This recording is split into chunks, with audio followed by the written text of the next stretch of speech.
In the name of Allah, the Beneficent, the Merciful, I bear witness there is no God but Allah, and Muhammad is his messenger. Welcome to another edition of Jock Brothers Presents Let Us Make Man. I am your host, moderator, Brother Elijahmuhammad, and we have an exciting show for you tonight, a very serious show dealing with disaster readiness. We asking you to tune in because, as you can see, the world is changing every day. Everything is happening, and we must be ready. In the nation, we say all general orders are in effect. So before we get to our special guest, let me introduce my co-host, some dynamic brothers, the dynamic duo, Batman and Robin, the Wonder Twins, Mork and Mindy. No, it's not them. These are some great brothers. These are Jock brothers. Unmute yourself, Jock brothers. Let us bring up our brother Ahmed. Introduce yourself, sir. Thank you, brother Jackie. I don't know about the Mork and Mindy, but Nanu.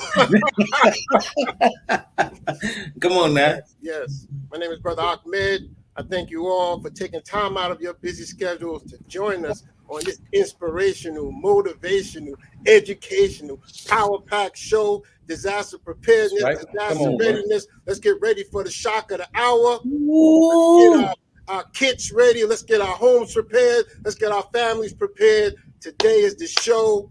Jock Brothers, 7 o'clock. Back to you, Jackie. Ooh, but my brother fired up over there. Okay.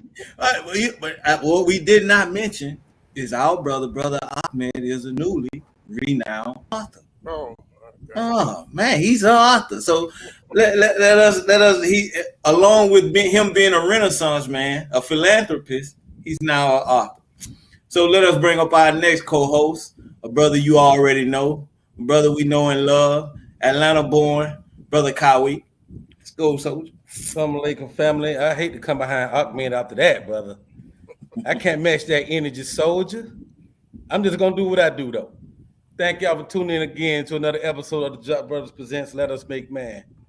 The sign of the times calls for a show like this.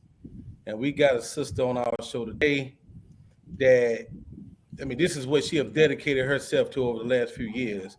Disaster preparedness, disaster readiness on all levels, not just having some items, but all levels. And I'm happy to have the sister on the show. She gonna bring a wealth of knowledge. So please share the show, because day and time is gonna come when you're gonna wish you watched your Jock Brothers tonight. Gonna come a time when you wish you would have listened to the voice of our sister, Islaminamerica. And again, I thank everybody for tuning in to support the Jock Brothers Presents Let Us Make Man. For those that have been with us from the beginning, we thank you so much for supporting us through almost 2 years now. July is 2 years now, going strong with this podcast. And for those that has ever donated to the Jock Brothers platform, words just cannot express how much we appreciate that from you. Now, we have a prison initiative. We launched about 7, maybe 8 months ago. That's steadily and constantly growing. We are putting the baddest and boldest newspaper behind the bars to our brothers that absolutely did craving the teachings of the most honorable Elijahmuhammad, as demonstrated by the Honorable Minister Louis Farrakhan. We're putting that final call newspaper behind bars all over, anywhere. So if you know of somebody that is behind bars that would like to receive a subscription to the final call newspaper, please email their information, their name, their inmate number, their address to Jock Brothers Viewers at gmail.com. Let me say it again. Jock Brothers Viewers at gmail.com. But this don't work also without donations from you. So let me run down the price list. To send the subscription of the final calls behind bars to one of our beloved brothers for 3 months is $18. For 3 months, they get each and every week. Then for 6 months, it's $30, and for the year, it's $60. Please jump on that initiative. Our family need us. We have an opportunity to give. It's nothing but blessings in doing that, and we ask you to support that initiative. Again, you can support by cash apping the Jock Brothers. Our cash app information is $Jock Bros, $JAKQBROS. Again, please subscribe. Go to Jock Brothers on YouTube, subscribe, share, hit the bell so you can be alerted to our up and coming events and shows. Thank you. Thank you, there, Brother Jackie. Yes, sir. Yes, sir. All right. So we have heard from our co-hosts, and now we want to introduce our sister, our beloved guest, who is no stranger to the Jock Brothers podcast. She is a regular contributor. We consider her. Definitely, she brings us very good information. Her name is Sister Islaminamerica. Sister Islaminamerica is CERT certified. CERT meaning Community Emergency Response Team certified, and also holds certifications in early childhood education and business management. The hyper creative writer, entrepreneur, and author of blogs is best described as someone passionate about making a change in the world. In the world, Craig, in the world. Moreover, she's a key contributor to community services as she inspires and uplifts the people through her speaking on different topics that concern the community. Also, Sister Islaminamerica is a disaster preparedness advocate for Tennessee, Atlanta, and its surrounding areas. She has 2 of her articles published in Virtual Magazine and a flyer in Rise Magazine. During her free time, she enjoys reading, writing, spending quality time with her 6 children. She just had a wonderful, beautiful daughter.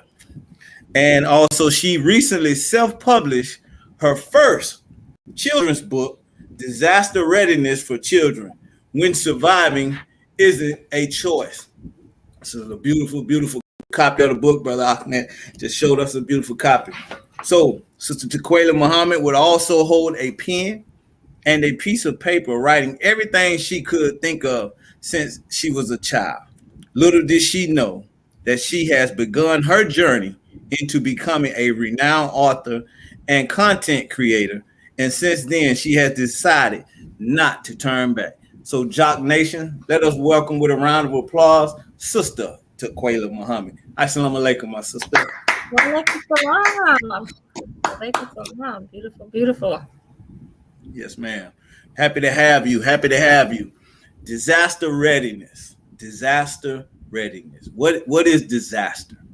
Yes. What is it? First of all, I want to say thank you all for allowing me the opportunity to be on the show today. I missed everyone, of course, being on the show. Yes.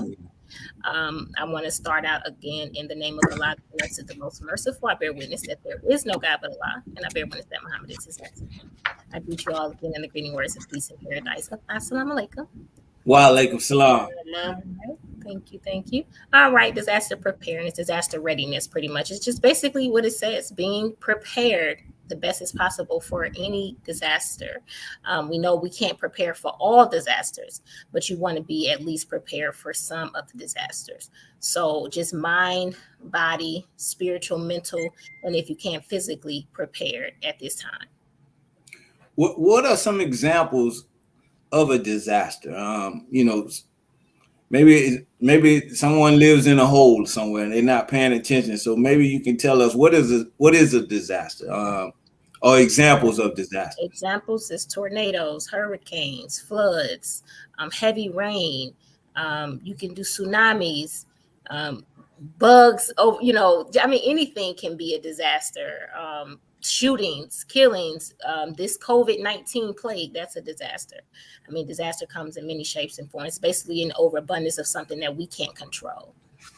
Yes, ma'am. So you telling us that we can actually be prepared for these things. It is possible to be prepared for a disaster.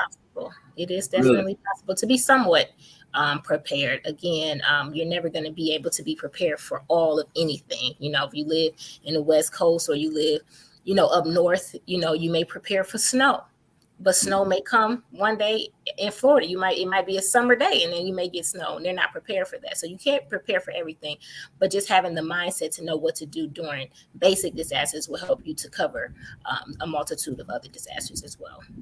Okay. Well, one before somebody else have. So is disaster preparedness? Is it only gathering goods? Is there such thing as mental disaster preparedness, spiritual disaster preparedness? Are these some of the things that you consider when you teaching on disaster preparedness? Yes, sir. Disaster preparedness, again, like Brother Kyle, we said earlier, has many branches. It's not just cut and dry. It's definitely mentally, because again, it doesn't matter how much food you have stored in your home. If mentally you're unable to face what's coming, if you go into a shock, you basically can't prepare yourself at that moment. You can't react at that moment to a disaster. So you have to be mentally prepared for what's going on. Spiritually, you got to know that, God is going to be there for you during that time. If you don't believe in God, then what will get you through that time when things seem incredibly hard during that time? So definitely a spiritual mindset during a disaster. Physically being prepared, meaning martial arts training, boxing, working out, exercising daily to make sure you're physically fit. If something happens, you may have to evacuate, you may have to run, maybe just a mile, and you'd be surprised at how many people can't even run a mile, in the face of terror, literally. So, one of the things you want to do is build up your endurance to see how far you can run. How far you can go without food. A lot of us can't go 2 hours without eating something. So you have to be able to see during a disaster, can I fast? Because a lot of people tell me when I'm doing my workshops that, I don't fast now, but when a disaster comes, I'll be able to fast. But if you can't fast right now while you have an abundance of food, what makes you think you'll fast when you have nothing? When the stress level is high, and a lot of times when we stress, we turn to food. So now, Sister Quella, you've been teaching this how many years now? I started back in 2010, but really hardcore, it started in 2018. 2018. So over the years you've seen, and has your teaching tactics changed? You've seen all these disasters hit friends and family members throughout the nation, throughout the world. How have you changed your tactics in attacking this and spreading this information? I pretty much use the same tactics. I mean, we just kind of go with the time when things, the time changes, and again, COVID, that was an unseen event. Nobody knew COVID would hit, so you can't prepare for that.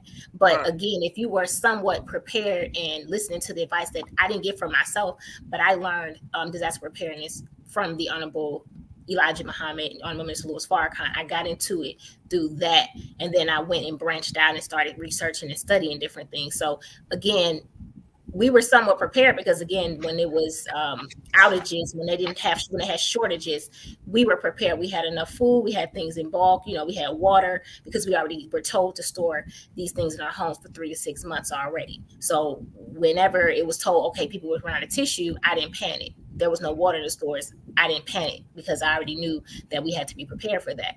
And so now that people saw what happened during COVID, a lot of people have been reaching out to me back to back, emailing me, showing me pictures that, I've been canning food. I bought this. I have this in my survival. Even family that I would have never, ever thought, you talk about disaster preparedness, they're going to hang up on you. As soon as you say disaster, and they're hanging up because they're like, I don't want to hear it. They feel like you're teaching doom. They don't want to hear about nothing that's going to be negative or bring sadness to them. So, now those same people are calling me, watching my posts, asking me questions, sending information like, what's happening now? What should I do? So it's very important for us to continue to spread the knowledge in this time, and not just wait until, something happens. So, Squid, I want to get some backdrop about. I want to double back on Ahmed's question a little bit about your initial motivation to take on a subject like this. I want to get that story behind the story. I want to know your real inspiration for having this disaster ministry that you've been conducting for the last 12 years. Can you talk on that for a minute? The initial Inspiration is really my mom. Again, with the teachings of the Honorable Elijahmuhammad, because I was raised in a nation. We were always taught to prepare for a time where famine would come and pestilence would be here. So I know it was like year 2000, 1999, going into 2000. They were talking about Y2K. They were talking about the world finna end. Soon as midnight come, it's a wrap. Right. But even though we knew, we didn't know what to expect, So like my mom, she made sure we had everything. My mother was a mother of 4. So she made sure that we had, when I say like our basement had everything you could think of, stuff I didn't even think of, my mother had. Matches. I'm talking about the galvanized trash cans where they were full of tissue, full of matches, batteries. Everything you could think of, portable toilets. I'm like, Mom, come on. And then when nothing happened, we just had all this extra stuff.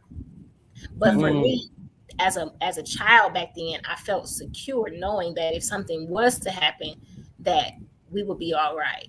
And so really the inspiration came from my mom, but like she just did it, during that time. But ever since then, I vowed to myself as a mother to make sure I'm prepared. And I also read in like How to Eat to Live book by the Honorable Elijahmuhammad that we would be so hungry at some point in time that we want to eat our babies.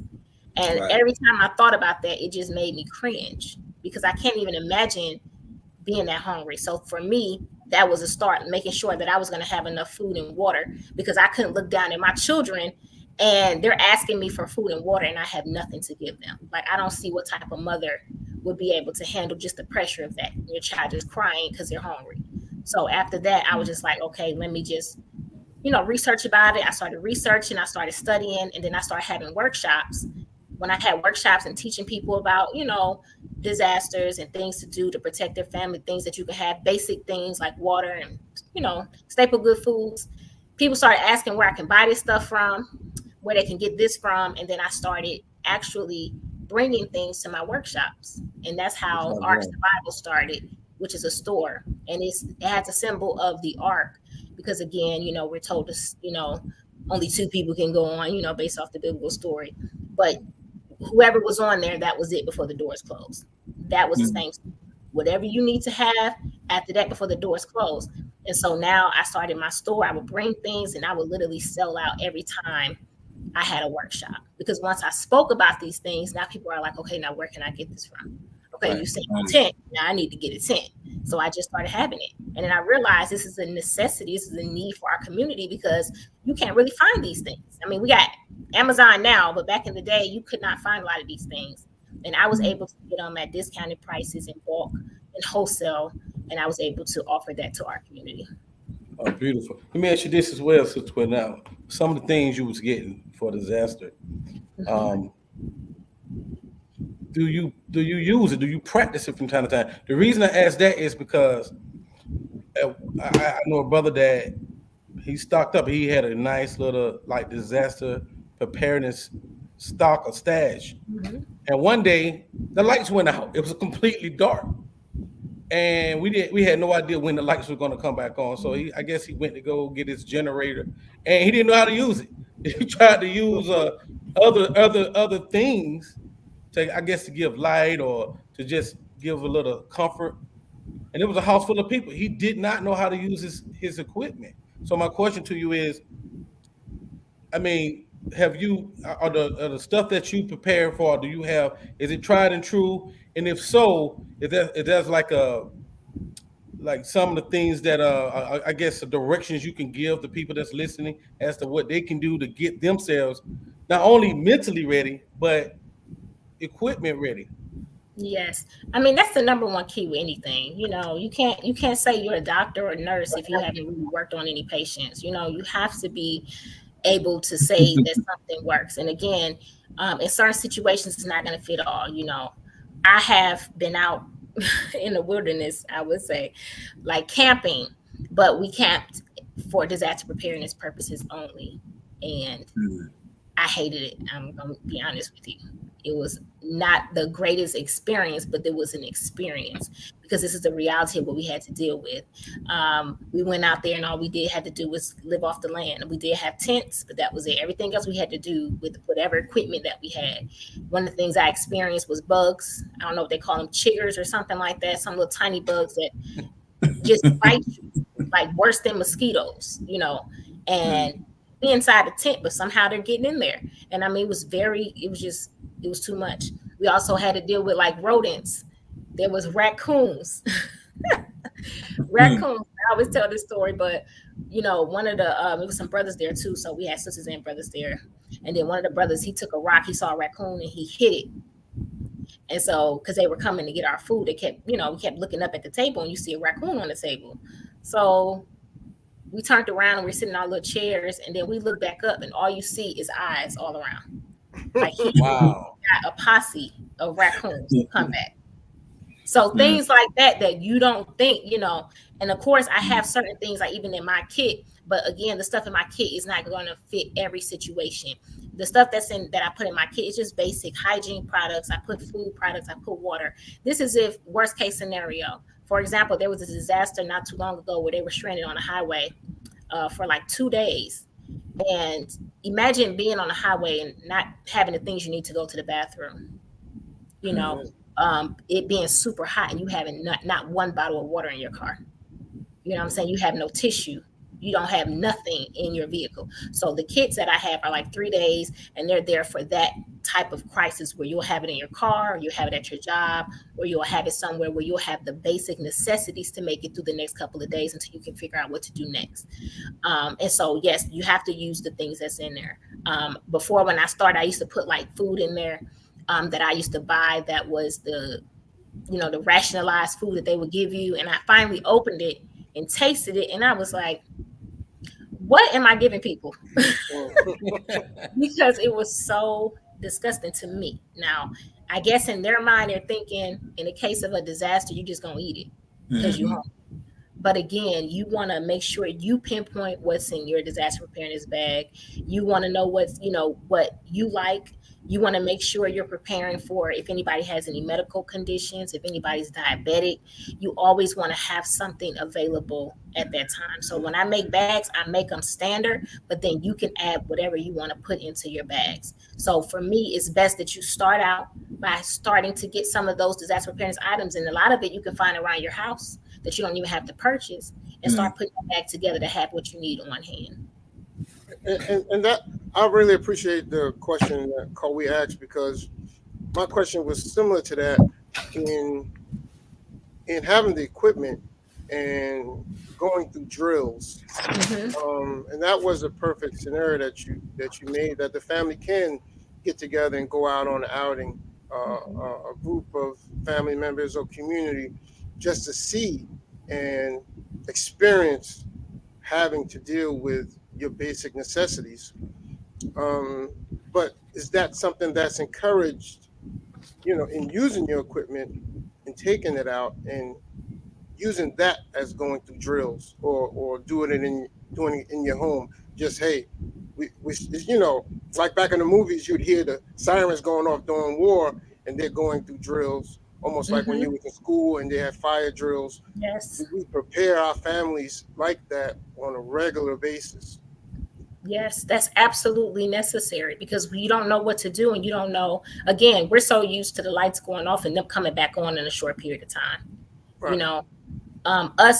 Some of us as Black people, we live in poverty, so some of us had to live without lights for a while. So we know how to adapt and be accustomed to things like that. But again, you can turn off your breaker box and practice with no lights. Tell the children, we don't have lights today. We're going to do it for 12 hours, or do it for a whole day, just to see how everybody reacts. Because you want to know who's going to act up first, who's going to start crying, who's going to get an attitude, who's going to be stressed out. You want to make sure that you have batteries on hand. Everybody knows where to locate those batteries. You have flashlights on hand. If you have any solar lights, like, you want to make sure that not only you know what to do, but your family knows what to do. So it's very important to go ahead and practice those things. Food, where to find the food, how much you're supposed to eat in a day. Again, if you're not practicing fasting and teaching your children to be able to go without food and snacks, then how long do you think you're going to be able to do it during a real disaster? So it's best to practice, and even just push them along a little bit. Maybe start out small. I'm going to do 5 hours without giving them something, just to see how they react, and then go from there. I mean, everything, with anything, even fire drills, you should still practice those. That's part of disaster. How fast can your children get out? You know, it's some children that you would think, okay, it's a fire, they would run outside. But a lot of children, you know, because I did childcare as well, they will actually go hide during the fire. Right. They would go in the closet, they would hide under the bed. They don't think. It's like, you know, rationale goes out the window because they're trying to, you know, protect themselves from that heat. So if you're not openly practicing with them, or if they get cornered and they're in a room that has a window, but you don't have the safety ladder that goes out the window so that the child can go down, you didn't show them how to open the window, then they're not going to know what to do, you know, and we're not. And I'm going to use myself for an example. I've had fire extinguishers for a long time. I've never used it until I went to my CERT training class. I never was in a fire to have to use it. And it's just that simple where he gave it to me. He said, go ahead and start it. And you know how long it took me to try to read the directions and instructions, figure out what to do, and then do it. But my house would be on fire by then. So yes, you have to practice. So the community emergency response training is 16 hours. They train you. Go ahead and use a fire extinguisher. They need to show you how to sweep it. I didn't even know that you don't, you know, aim it at the fire, because that's what I see in the movies. You're supposed to aim it at the base of the fire. The base, right. You know, whatever's on fire. But we don't know that unless we go. And I'm an adult and I didn't know that. So everything that you do requires you to at least try it out and practice. And now some disasters you're just not going to experience until that time. But things that you can do that. Practice evacuating with your children. Practice getting in the car and saying, okay, it's an emergency. We got to go. We got 2 minutes to see how fast they can get in the car and leave and get up the road. You know, just try it. Okay. So in your workshops, how surprised are people like to in depth of what's going on around them and they have no clue? Because the reason why I asked my cousin, you know, and this was years ago, but she would say, we was teaching this subject, and she would say, I mean, what are y'all preparing for? It looked like everything okay to me, you know. So in your workshop, do you get, you know, those who are surprised that there are people who are preparing for a disaster, you know, and, you know, what are some of the experiences you've had? Yes, sir. Those are the main individuals. A lot of them will come in, like if they come to, a lot of them you see people slouching and you see people like disinterested and just like, you know, where's this going at first. Mm-hmm. Then when you start talking, you start telling them about things. Like I was saying to somebody, like a lot of things that happened in 2022 that we don't know about. And if you're not paying attention, for example, like supply chain issues are going on right now. Right. Driver shortages. They can't find drivers to drive certain vehicles. High transportation costs. The gas is rising. The weather is causing, you know, food shortages, labor shortages and packaging, different things like that. Those things are causing us to not get the food that we need. Hold on one moment, ma'am. And yeah, she's gonna come in. And so when they're sitting there, they're disinterested. Then when you start telling them things and putting it into the time right now, they be like, okay, so now where can I get this stuff from? And they didn't know that you can prepare now. They didn't know that we have things on hand to help them through that. They just don't know. It's just a lack of knowledge. So when you give them that knowledge and information, a lot of them are ready to prepare. Okay. So is there can you prepare for every disaster? Is it one preparation that can cover all disasters, or is it one for three and then it's another one for this one? Like a snowstorm, you have a tornado, you have hurricanes, you have a heat wave, you have a fire, different things, you know, some things you can use it to go back for other, you know. So which one, like what is the one that cover most bases, you know? Yes, sir. The to-go bag is the one that's going to cover the majority of the basis of everything. Okay. No, there's no possible way to be able to be prepared for all disasters. There's just no way. But you can be basically prepared. For example, your go bag, if there's a fire and you have your go bag where it needs to be, you can grab that and you may lose everything in your home. All you may have is what's in that bag at that moment. If you need to evacuate out of the city, you need to have a go bag. If you're lost somewhere, if you're stranded somewhere, that go bag is going to be what you need. It's going to have, you know, some clothes, hygiene products, going to have some basic food, some other tools that you may need. You know, in my bag, I may put a tin in there. I put a portable radio so you can keep up with the time, and know what's going on. So yeah, and you can put your own together so you know what's in it. Put a little bit of money in there, put some documents in there, a charger for your phone, just different things that you can have for that moment. But like a disaster, I'm sorry, not disaster, but having a go bag is not for everything. It's literally to get you from point A to point B in that initial shock of a disaster. Because when things happen immediately, we're all over the place. And if you just need basic items, that is what you have in your disaster preparedness kit. It's not meant for you to survive forever. I'm on camera, baby. Give me one moment. she ready to teach. Oh, okay. So in your book, Disaster Readiness for Children, when surviving isn't a choice. Yes, sir. You talk about having one. We must have plenty of water. You talk about having. Well, what is the requirement for water? If I have a family of 4, how do I decide how much water to buy? Yes, sir. The basic requirement, they say, is 1 gallon per person per day. 1 gallon per person per day. Yes. Yes. And again, if you have a big family, that's a whole lot of water. So you don't have to have that much. But again, it just depends on how long you are trying to survive. Do you know how to conserve water? Do you know how to purify water? Is there other ways that you can use, like purification tablets or the little straws, or just naturally purifying your water? If you drink a lot of water, does your family drink a lot of water? But you have to realize that you use water for cooking, cleaning, and sanitation. It's just not for drinking. And so we don't realize how much water we use in a day. A lot of us may use 50 gallons just taking a shower every day. So the bare minimum is just having that. And I say that because I know that a lot of us do not have a lot of water on hand. And if we go back to Flint and what they had to go through, a lot of people really struggled through that, not having enough water to survive, and couldn't get it from any local stores or any even local cities. They had to literally travel to find water. And so just to get, again, through the initial shock of the disaster, if you wake up and they say the water is contaminated, you won't be able to get water. How many people are going to run out to the store and try to get as much water as they can?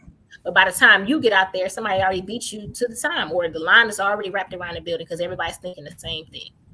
So you want to be prepared already, where you have enough water, but if you can get more, you can get more. But initially you have enough in the beginning to get through if you can't find water. Now we're talking about preparing and to-go bags. Let's jump into a little bit of this planting and canning. So we are setting up our gardens. We always taught you that we should grow our own food. Is there a way to start a garden on the outside, but is there a way to grow food on the inside of your home? Yes, sir. The same way you grow on the outside, you can grow on the inside. You just have to make sure you have enough lighting, and make sure you research whatever vegetable or fruit or herb that you are growing. You can use basic buckets. You can use storage bins. You can use egg cartons. You can pretty much use anything, and just start out with the potting soil and your seeds, and just kind of start researching and understanding how life works. How growing and gardening works. I think I sent him a picture. I'm not sure if he received it, of like my children planting their own vegetable, and everybody planted their own, and we're going to see how it grows. And we're going to be able to barter with one another. We're practicing that now. And they put their plants together. They started out drilling the holes in the bottom of the buckets, putting their soil in the buckets, and putting their seeds in the buckets, and the plant starting to grow. And so those are things that you should be able to do with your family, which would be fun, and just be able to see how something grows. So if we're taught to keep food in our homes for 3 to 6 months, after 3 to 6 months, you're able to grow something. It may take a couple of months to have some. So you may have enough food in your home to last 3 months. But then if you have that plant growing, Now you have food to carry you over after those 3 to 6 months. Right. And some of that food you're able to can and preserve, and some of it you're not able to. Absolutely. Yeah, there's a lot of food that you're able to can, like especially a lot of your vegetables and fruit.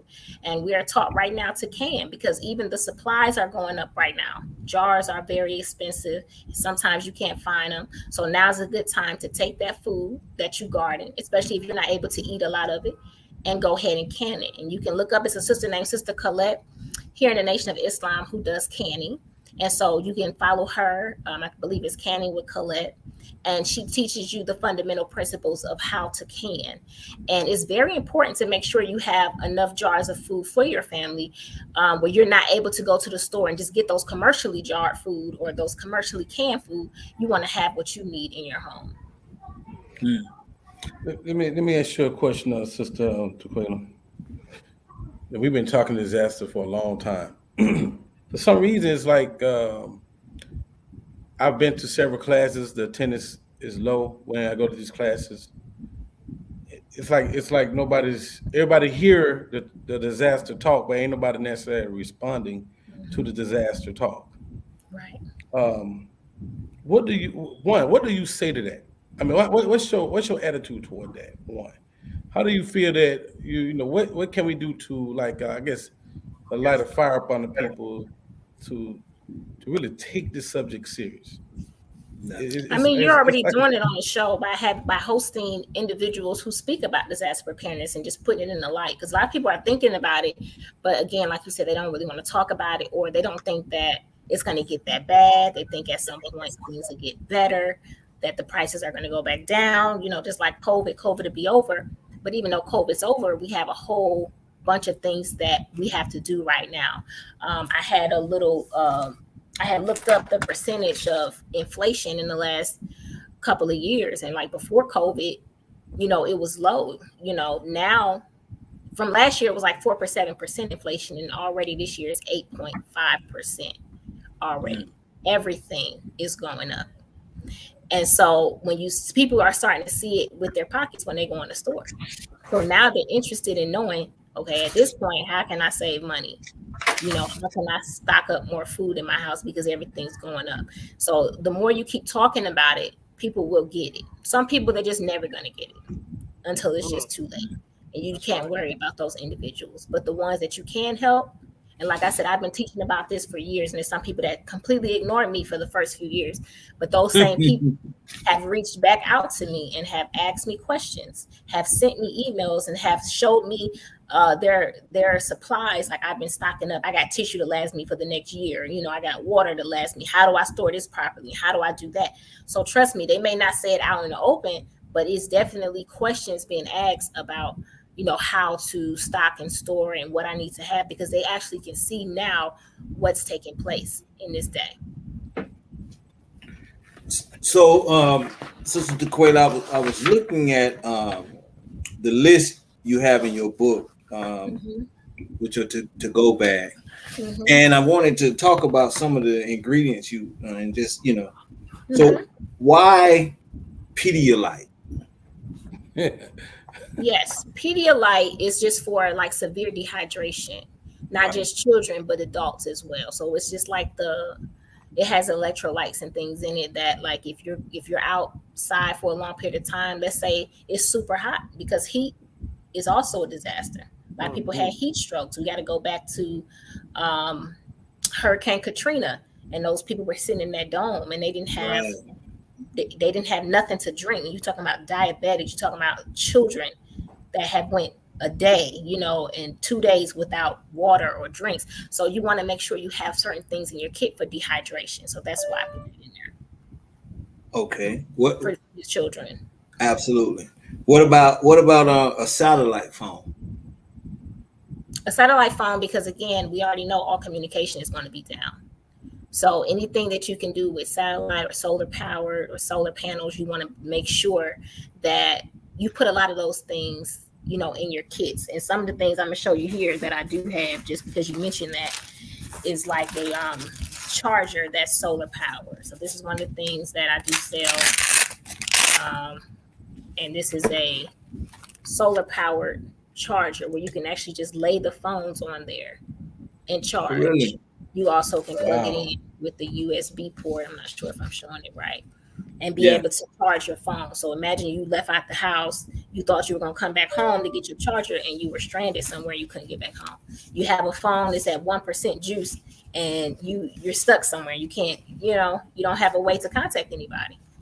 So having this means if it's sunny outside, you set this in the sun and it charges like that, and it'll charge your phone or your electronics and devices. So you definitely want to have it. And it's also like the portable crank radios where these don't need batteries, but it cranks. So you'll open it up and you'll turn it, and it has a flashlight on one end, and it has an actual portable radio on another one. So if you want to know what's happening, you might be somewhere and not know what's going on. You might be out jogging, and then the news may say it's a tornado coming. You have no clue what's going on, and then you're stranded in a park somewhere. This is what you need, and it's solar powered as well on the top, so that everything that you can still use and still be available for you in the case of you not having batteries or a way to plug it up. So those are the type of things you want to make sure you have, around in your car or in your basic kits. Then you also say cane sugar. And you said it can also be used as an antiseptic. Mm-hmm. In what way? Like I guess with your mouth, like being able to rinse things out, being able to I forgot exactly why I said that, but give me a second and I'll give you that information. But more so just for your mouth and like wounds and different things like that, it helps with that. Oh, so you can wash your mouth out with cane sugar and it okay, absolutely. Almost like a peroxide type of use. Yeah. There's no running water, especially. Exactly. Oh, okay. And then it helps with other things as well. Like I said, for you to use, like I said, if you have diabetics, again, they have to have sugar. A lot of times, we don't think about different things like that. Like I keep those little packs just in the car because you just never know. They have the honey straws as well too. Now you got on here something that we go over in junior FOI class, and that's rope. And Brother Kawi himself teach that class of civilization where we teaching different knots.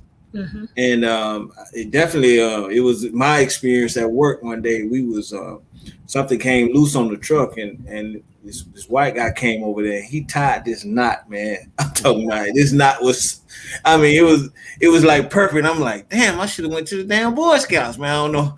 I didn't, and so I suggested to Brother Kawi, man, and we need to learn about knots. And Brother Kawi said, man, I know how to tie some knots, man. And Brother Kawi went at it, and he's teaching a wonderful class. So how important, man, is, knowing how to handle rope? Are you familiar with it yourself? What have been your experience with that? Basic tying, and then I have a book on that too, where it shows you, like you said, how to tie different knots and what those knots are used for. It's definitely important because I've seen people having to pull cars, and they had to tie it in a way where they were able to grab the rope. You may have to make a tent or sleep outside or something like that, and so you definitely need to have rope that can be able to withstand. If you're outside and the weather is going crazy, you need to be able to make sure your tent stays. And if you don't know how to tie that tent properly, then you may not have a place to sleep that night. So it's definitely, that's why I said a lot of these things you want to research yourself and look up and study, because it's one thing, like you said, to have rope, but then you don't know how to use it or tie it. That's so you right. definitely want to have, different books that you look up. Like I said, when you asked about the cane sugar, just being able to look up different information, because it's just very important that we know, how to use it. Because I can put a million things inside of the bags and go bags, but if you don't know how to use it, that's right. What it's for, And I know when I put things in the bag, I don't break down all the uses for every device, because some things can be used for multiple devices. It just depends on your situation. You know what I'm saying? You may be somewhere where you can use something in here. It might be a nail clipper. You might use it for something else. You might use it for cutting something. So, you just have to know that, multiple things have multiple uses, but then research different ways that you can use these individual items. Now, I did get an item on the list one time. I don't know if you may know about it, but a person put kitty litter on the list of something you can have as a disaster item. Is it? Do you know anything about the kitty litter? I got a bag. That should be on that list too in that book. But yeah, definitely, it's used for oil spills. It's used for blood. It's also used for you to use the bathroom if you have to go. You have to make your own porta potty. You know, if you got stranded somewhere and you weren't able to use the bathroom, that's what kitty litter is for cats, to kind of keep down the smell. Bloodborne pathogens, keeping blood to a minimum. You know, if you see something like that, you pour kitty litter on it. You know, I mean, it's just multiple uses for it, but it's definitely imperative to have some in your kit, and I definitely have some while it's inexpensive. And I've been in a disaster. I'm from Florida, and in what was that, 2004, we had 4 hurricanes in 1 year, and you know, I was stranded. We was actually stranded for 2 weeks. We couldn't travel the city. I couldn't get to my children. We couldn't really travel the city because the power lines were down everywhere. And you know, you drive at night, you driving over live power lines. But I was stranded in a place where we didn't have lights, but we had gas, natural gas, so we was able to cook. Yes. You know, and that was beautiful. But I didn't even know, because in Florida, didn't many houses have natural gas. Right. It's mostly electric. So I didn't even know that when your power go out, that the gas still flowing. Yeah. You know what I mean? So these are certain things that, you know, you learn during the disaster. And you know, and have any of you all been in a disaster before? I mean, yes, I have. Oh, go ahead. Oh, I thought you were just asking. Yeah, I am. I'm asking any of you all. Well, I haven't been in a disaster, man, but when I did serve in the Marine Corps, and the toughest assignment they gave us, it was a compass reading class, to read a compass, and they put us in, like, you teamed up with 2 people, you put them in the woods, and they got certain checkpoints throughout, like a 25-mile radius that you must hit with using the compass and a map, and they expect you to get through this within 2 days. After a week, they come looking for you.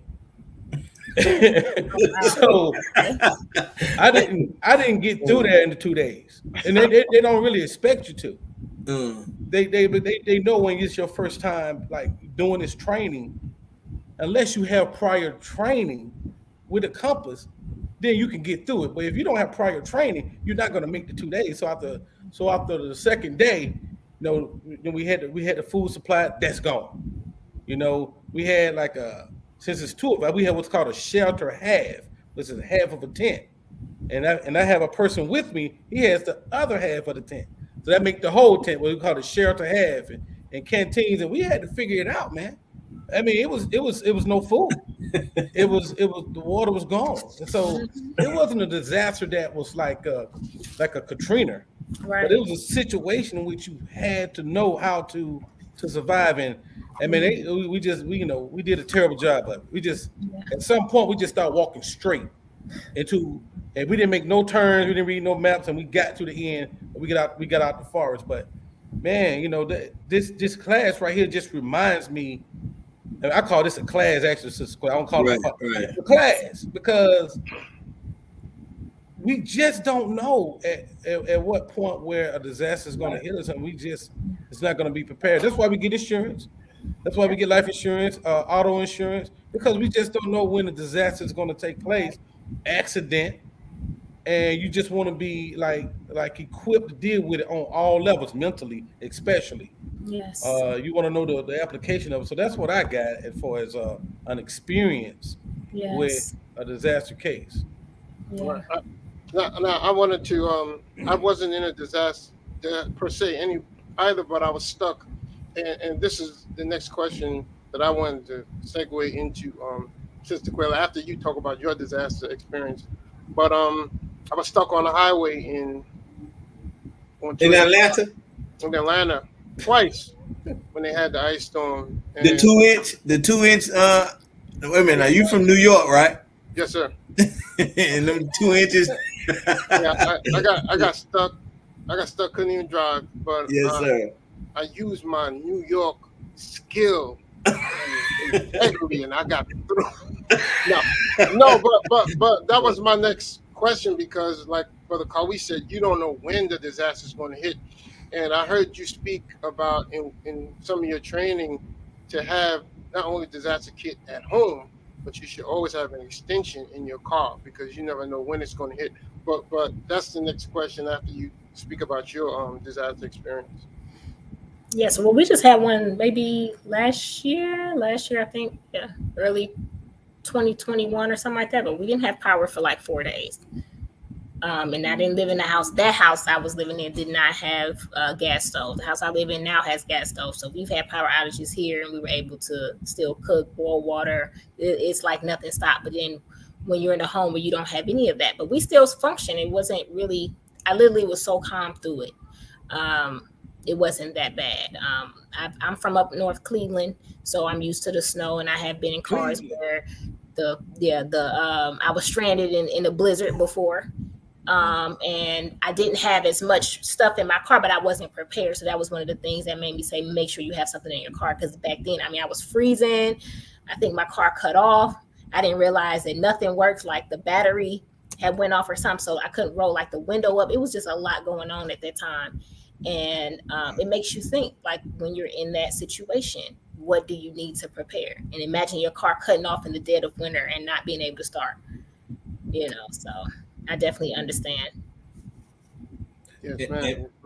Oh, so okay, you just spoke about and just having that in the car. Yeah, I just wanted to add that into it. Having that kit in the car. Again, you may not be able to go back home. You may be out and something may happen to your house. What you have in your car is all that you may have.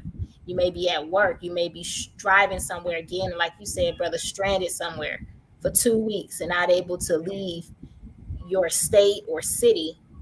What you have in that bag is basically going to be your lifeline. If you didn't finish that story, Sister Quayla, the windows didn't roll up, the car couldn't cut on. No, it was cracked. It was cracked, but it was cold outside. It was like freezing. So, I didn't know that when the battery goes out that you couldn't roll the window up in those electric cars. So I was just going. What was the result? Now I keep a wool blanket now in my car now. So if you know how did you survive that though? How did you survive that? Somebody came and got me eventually, but for a while I was frozen, like my feet, my hands, just how you doing this, trying to keep your hands warm, walking and different things, but it was an experience, it was definitely an experience. Yes, ma'am. Yeah, that's something that we definitely have to focus on. We wanted to talk a little bit about the preparing the family for this disasters mentally, having soothing music, having board games, having things in the house to keep the children and the family occupied. What part of the kit is that? Yes, sir. I mean, that's overall. That part actually starts now, before the disaster. I wrote a quick little list down, and I just wanted to read it real quick because I know we don't have a lot of time. But some of the things you can do now is, again, learn about gardening and start a community where you all have at least one vegetable or two, where if something happened in your community, you all can barter those vegetables. So for example, 4 people on your street that are your neighbors, you're planting cucumbers and zucchini. The neighbor's planting squash and tomatoes, the other one's planting cabbage, somebody's planting watermelon, and then if something happened, you all can barter those things where you're not, or you can can it up and you can sell it. You have the ability to barter, make money, and just have all the things that you need. Another thing is purchase your food in bulk right now. I know they always talk about hoarding and not having too much food. Again, you want to prepare for your family. So certain things that people don't think about is, like I said before, trash bags. You need trash bags during a disaster for all type of things. Right. You need detergent and washing powder. So while the prices are going up, go ahead and get it now and stock it in bulk. I mean, buy it in bulk. For example, like dishwashing liquid, I'll go get a case of 12, at one time. Or you can go to Costco's or Sam's Club and get the big bottles of it and see how much you use, and then buy enough to last you for the next couple of months so that you'll be prepared. just like the formula shortage, a lot of people didn't ever think that would happen. So they may have just enough formula for their child for just a day or two, or maybe even a week, to have enough for a couple of months in case of something happened. Breastfeed. Yeah. Get supplies while they last. Learn to eat 1 meal a day, because that helps you to save money on food and supplies. Eliminate unnecessary spending and expenses. If you can cut anything and everything out at this time, do that, because everything is increasing. 2 more things. Have a savings at home. Make sure you have money at home. Make sure you're putting as much money up as you can. Cash. Savings for at least a couple of, exactly, that too. We need cash. Cash. We need cash. In your home. Yeah. Because I tell people, I don't care if you have $1 million on a card. If you go to the store right now, Costco's, and they say our card machine down. Right. We're not taking EBT. We're not taking credit. We're not taking debit. We're not taking checks. Only thing we're taking is cash. People don't use cash no more. Most people do not have cash on hand. Right. So you definitely, and you want to have it in different denominations, because you give a person $100 and they see that you got more money, you're gonna get robbed walking out the store. That's right. You know what I'm saying? Seriously. All right. So you have that. Yes, sir. No, I'm sorry. I was going to say, Brother Kyle, we were going to go ahead and go to commercial, and then we'll come back and talk about suicide and mental health aspect. Yes, sir. Oh, yes, sir. So again, thank you for tuning in to the Jock Brothers Presents. Let Us Make Man. Of course, this show right here is in lieu to the Honorable Minister Louis Farrakhan birth anniversary prayer that he gave to all of us. Yes. When he said the time is going to get dark. Everybody got their own idea as to what that darkness entail, but it was imperative. It was incumbent on us to have a show that talked about disaster preparedness. And again, there's several ways you could talk about disaster preparedness, and Sister Tequila is doing a massive job of talking about it. So thank you for tuning in. Please share the show. Praise And continue to support the Jock Brothers as we bring you new shows every week, touching on various subjects that absolutely need to be talked about, that absolutely need to be discussed. Now, to support the Jock Brothers platform, please Cash App us. Our Cash App information is $Jock Bros, $JAKQBROS.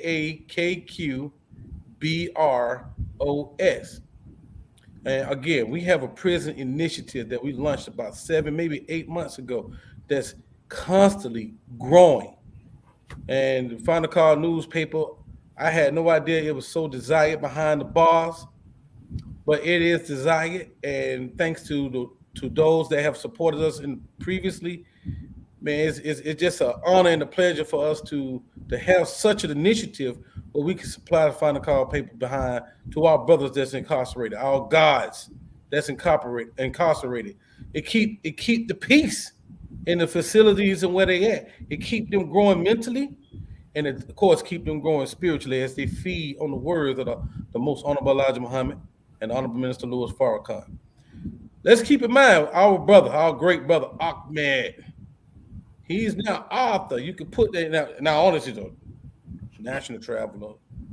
We recently put world traveler on his resume, but now we can put author on his resume. For our brother is into writing children books that deals with issues that our youth deal with every day. And they with his books though, they have somebody they can identify with. They don't have to look at Charlie Brown to learn. They don't have to look at Green Eggs and Ham, Dr. Seuss books. They can look at Brother Ahmed books, and we're going to start running commercials on his books. It touch on all kinds of subjects, bullying. Hopefully he'll be doing a book real soon on disaster preparedness, so that a child can understand and they can start assisting and helping their parents get ready for these disasters. And of course, our sister Tequila, she has a book as well. This is her book, Disaster Readiness for Children. As you can see, the importance of the children getting involved with this as well. It just makes it so much easier when the children are mentally prepared as well to deal with disasters. It's one thing to be an adult prepared for disasters, and you can handle it. But when you have a crying child that don't know why my phone is not working, why this light switch when the lights usually come on and it don't now, when they start panicking, even the most sound-minded of us can break down and have some mental issues that even though they're prepared now, they just lost it because their child can't get comfortable.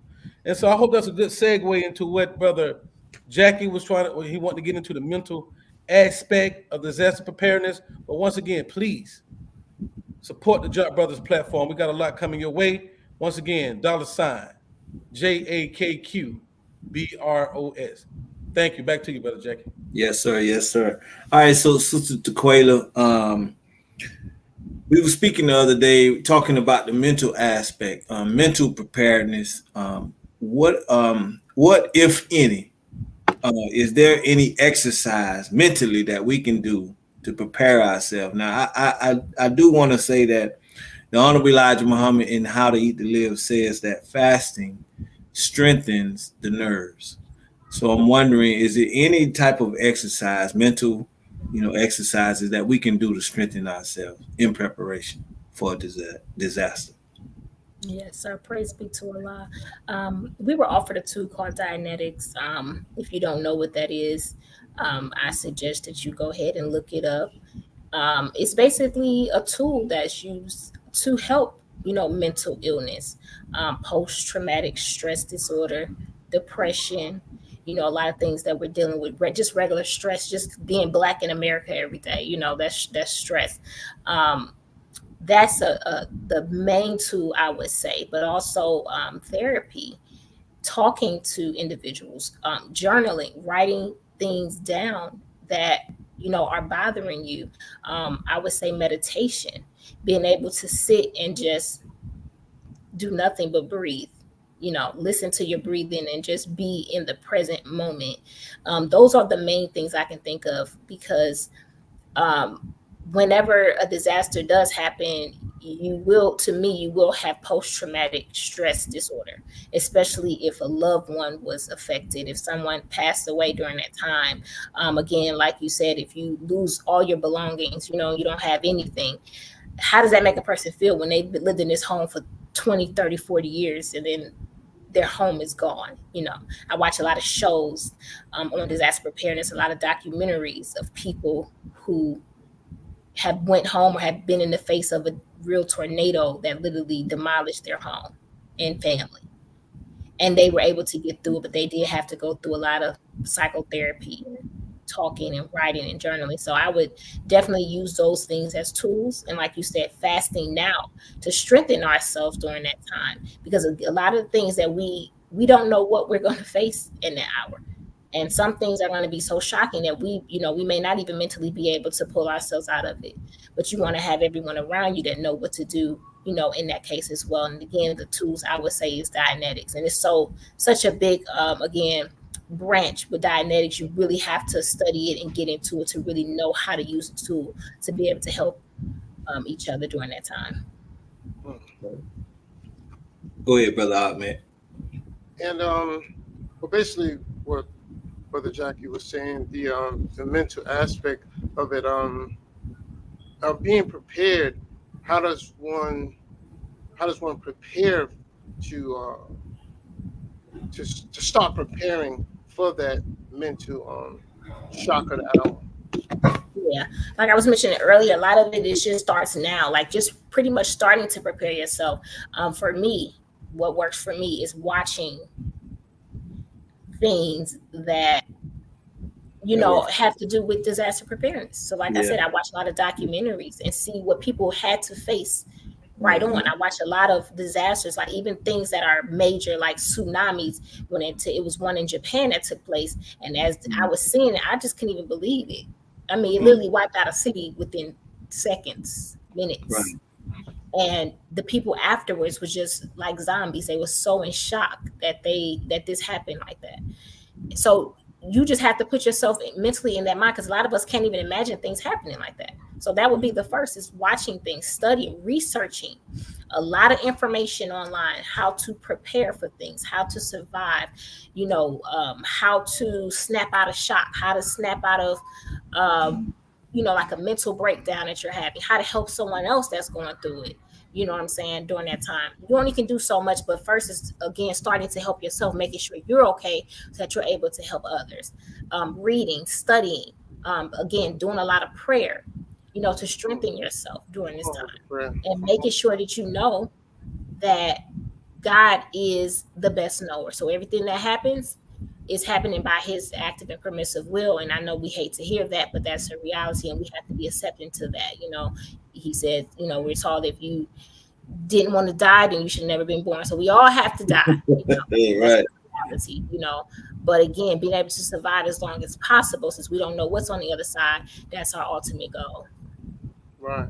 And that's one thing I was thinking about, just what you just said, that we don't know what's on the other side. So to have a positive outlook, when we mentor our young brothers, we always gear them to look at that they're the future, that they shoulder the future on their shoulders. So when we're going through disasters, we're looking at building a new world. Mm-hmm. We're looking at one world coming down. This is what we're taught, and one world coming up. So in a disaster, just a positive way to look at it, that the enemy's world is coming down and the righteous world is coming up, and we're building. So even though we just have the basic necessities and we're surviving through whatever we're going through, but we should be looking towards how we're going to build this new nation. That's right. That's always the way I look at it. Yes, sir. Have you experienced with suicide? Have you heard anything of people not being able to cope with the different stress? Just use suicide as the tactic of getting out of the situation. I mean, has that come up? I actually had somebody really, really, really close to me that actually attempted to do that not too long ago, maybe last month or month after. So yeah, that's very devastating. And our biggest thing was not knowing if they would try to do that again, and the situation, not being able to deal with it. So in a disaster, that's going to be inevitable. I would just say that, because there's going to be so many people that's going to be so devastated that they can't see the future. We try to keep you in present time, like I said, with Dianetics, you looking, we try to keep them here and focus on the moment. But when you start to think about, the future, I'm not going to have this and that, it happens. And the person that tried that was the same thing. And it was something that, of course, we didn't think was a big deal, but they weren't able to cope with their reality at the moment. And, we talk to them all the time and try to encourage them, but then you really don't know, how far a person is. The biggest thing is continuing to encourage each other, getting rid of negativity, being as positive as possible to one another. I tell people that all the time. Like, even if it's just a smile, you can go to a job and somebody's having a bad day. Don't try to have a bad day with them because they're having a bad day. You never know if they're on the brink of saying, when I leave this job, I'm about to go kill myself. So it's up to us to give a positive word, a smile, some inspiration, some motivation to someone else. A note, give gestures, always giving, pay for somebody's gas, pay for somebody's meal. Just certain things that you can do at the time to continue to talk and encourage one another. Because a lot of times in this hour, we're so hostile with one another, we're so mean and so negative that if a person is on the brink of that, that'll send them over the edge. Right. So. What I say to that, my son, for whatever reason, he got the kindest heart I've ever had of any young person, and he always go broke whenever he see homeless people. And so what we did one day, we went down to the bridge because he saw him living in tents. He was like, "Dad, I really want to see what's going on over there on that bridge." So I parked the car and we walked over to the bridge. And if you really want to learn how to survive, if you really want to know some survival tactics, go over to the bridge to the homeless people. They are the most resilient people that you will ever meet in your life. So surviving disasters is almost like an innate thing with with our people. We have always lived in the worst That's right. circumstances and Poverty. conditions. Yes. We have a natural ability to just survive. And if you want to see it on the most primitive levels, go see homeless people, and then you'll learn survive. You'll learn how to use a generator or how to use a tent, tie ropes, knots. Right. And they so willing to Absolutely. get the information to you. Yeah. You know, they're so willing to get the information to you. So I thank my son for having such a kind, tender heart like that, because a lot of us we so quick to just walk past him. But I might give him $20, and by the time we leave a group of homeless people, he's broke. But I know Allah gonna bless him for having a heart like that. So I just want to throw that in there because disaster preparedness we're not that far away from having it. We just need a couple of items here and there, and that's us having a list of things to get. Imagine they don't have a list; they're living completely off of whatever resources that's around them, and they've been living for years. They're minimalists. Yeah, they're minimalists. When you talk to them, they tell you that they don't want to move into a house. They have what they need, and that's us. We have so much, and a lot of us are not even grateful, for what we have. And I remember Minister Louis Farrakhan said that if we fall into depression, that means that we are ungrateful. And so that's a mental illness. So the reason why you're depressed is because you're ungrateful for the things that Allah already gave you.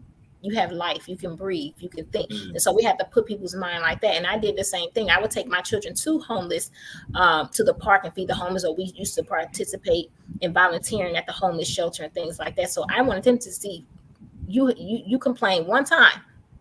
This is what they have to deal with. I used to threaten my children, like, I'm gonna drop you off here and you can spend the night, because there's no need to complain at home when you have everything that you need. And some of them, they're mentally checked out because they have been so long without the things that they need, just basic care, and they're still smiling. They still have positive attitudes. They still are happy. I said, you should not, you should be grateful for what you have. So I definitely bear witness to that. Well, one question it goes back to disaster preparedness. I want to ask is, how important is it to teach your neighbors, to teach your neighbors disaster management or disaster preparedness? Because one of the examples that I read, it said, what if you have a to-go bag, but it floats away in a flood, or it's blown away in a tornado or a hurricane? Absolutely. And, and all you have now is your neighbors, so how important is it to share what you're learning now with those of you who are out in Jock Nation, what you're learning? How important is it for us to reach out to our neighbors and share what we're learning? Yes, sir. And we were taught that too. You definitely want to make sure your neighbors not only know you and feel comfortable with you, but you're teaching them and showing them what they need to prepare. Because again, you might need them. You may need to give them a place to stay, or they may need to give you a place to stay. Because there actually was a sister who had all type of things in her home, fully prepared for a disaster, and a disaster hit her house and took everything away. She had absolutely nothing. And she was like preparing for years. So that is a possibility. But like you said, when you take care of your family, your neighbors and friends, they'll take care of you. And that's how I look at it. So yeah, you should take time to speak to them and be friendly to them, and again, offer them different things and tell them, because them storing up a lot of things in their house, they may be storing it up in their houses that you're telling them to store up for you. Yeah. It may be for you in the near future. So you want to make sure they know. And I mean, some neighbors, they don't want to deal with you, and that's going to be the one that's going to be looking at your stuff. But if you do not prepare your neighbors, they're coming for your stuff. Trust me. Because if they ain't seen you come outside your house in a while, and they're going to suspect something, and either they're going to feel like you and they're dead and they still going to come and get your stuff, or you alive and they're going to come in there and take your stuff and find it. So if you show them your personality and help them to prepare for what they need, then you probably stand a better chance of surviving in your own community. You know what? You can look at it another way too. You can tell them how to prepare for disaster, and they blow you off, right? A disaster take place, and they looking for something to eat, and they say, you know what? He tried to tell me he might have done it himself. Let me go over there and see if I can get something. They may think that, but then like for me, I used to put like a flyer in the final call and would give it to them, so they don't know that it's directly from me. They think that that's part of the final call. So you just put it on, put a little flyer on top of it and just give it to them so that they kind of are aware at the time if you feel comfortable doing that. And I know we're jumping around, but that one thing I wanted to jump on was cleaning, the cleaning aspect. I know you teach about cleaning your clothes. I know, like in the movie, what's that movie with Denzel Washington? I don't know. He got a lot of movies. Say it again. He was at the end of the world. Book of Eli. Okay. They use alcohol pads to clean themselves, in certain areas. Yeah. But I know you taught about cleaning your clothes. The purpose of cleanliness, because not being clean can also lead to medical issues and mental issues. Yeah. So what do you say towards that? I mean, that's a good example, the Book of Eli, because they were bartering those shampoo. They bartered shampoo. That was like heaven. Alcohol pads, you can get food if you have that, because it's a mental thing too. Because imagine you walking around and you haven't took a shower in 2-3 weeks. Woo. And and I mean, some people, they're used to taking 1 and 2 showers a day. Right. So you not being able to take a shower in 2 weeks, mentally, that's going to do something to you. So it's very important. That's why I said in that bag, you want to make sure you have hygiene products. That's very important to have in there. Deodorant, soap, definitely. And you want to have a change of clothes, because imagine you don't have a set of clothes. You got to wear that same pair of clothes for 2 weeks. You sleeping outside, your stuff is dirty, now you have a smell, and then all type of other things, infections and all type of things come from that. So that is that's very important, but it's more so important for your mental, because that can drive you crazy. It's just little small things, even for your children. You got a baby, you haven't stored diapers up, and you got one diaper, and they trying to stretch that to its capacity. That'll make a person uncomfortable with no soap and different things like that. So again, that's why I was saying buy those things in bulk, because to me, like the formula shortage, that is basically an example of what's to come. That's a major thing, to not be able to feed your children. So what we haven't is other things are going to fall off the shelf and we won't be able to find them, or the prices are going to increase. And right now I'm seeing the prices increase and the packaging gets smaller. So you're not even getting value for your money nowadays. The dollar is gone. Falling. The dollar is falling. It's gone. Right. You can't find anything. I've been looking for a car for the longest, and I can't even believe I said cars literally have doubled. They're selling 2010s for like $20,000, 2002s and 2003s, because the prices of everything is going up. So, So the dollar has fallen. So praise be to Allah, Jock Nation. Jock Nation, you heard it here.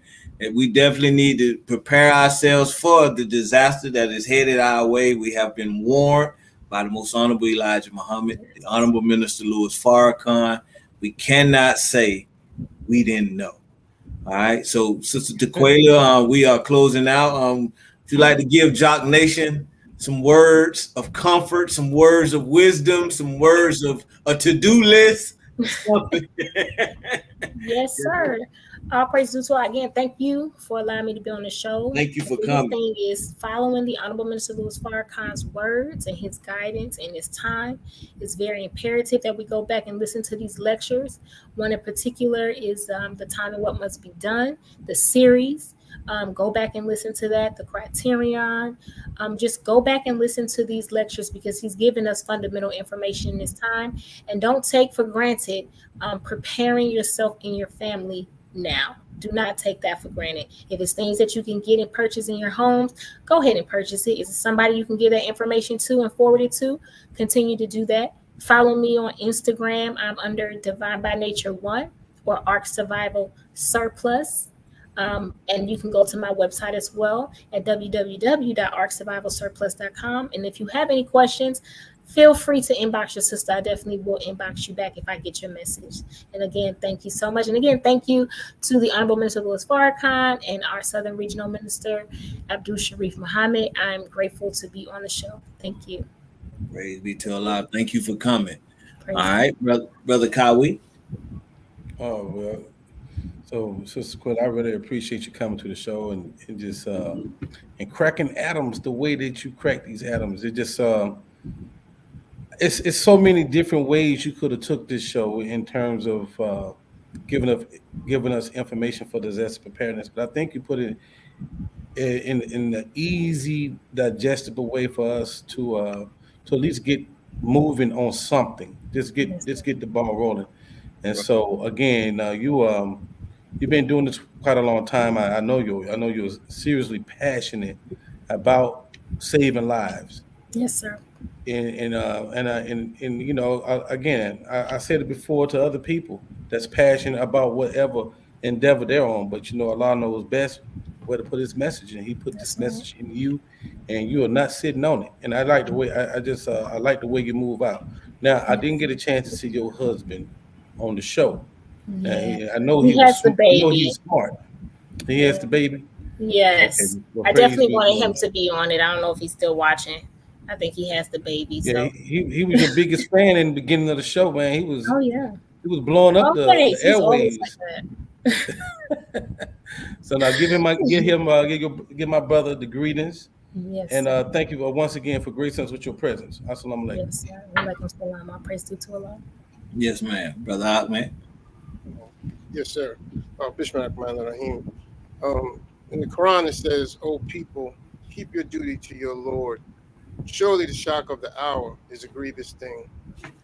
And I'd like to thank you, Sister Quayla, for joining us to allow us to spread this message.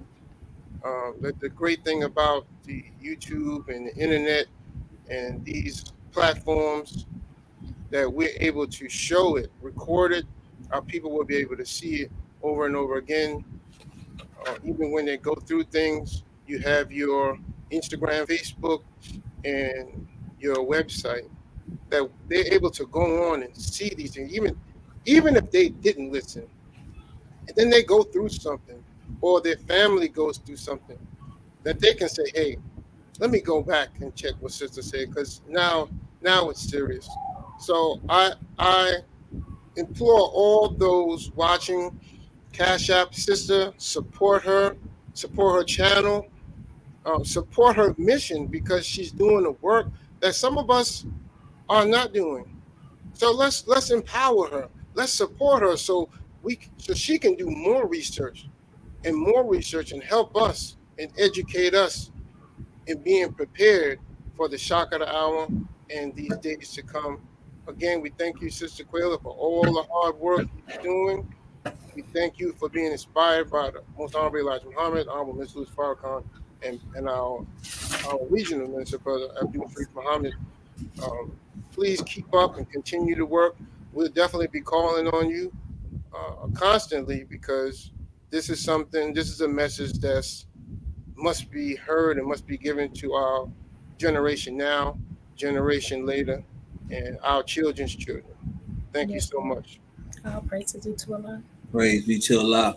All right, Jock Nation. All of our excuses have been eliminated. We cannot say we didn't know. We need to properly prepare ourselves for disaster. I mean, you cannot do it 100%, but 0% counts for nothing.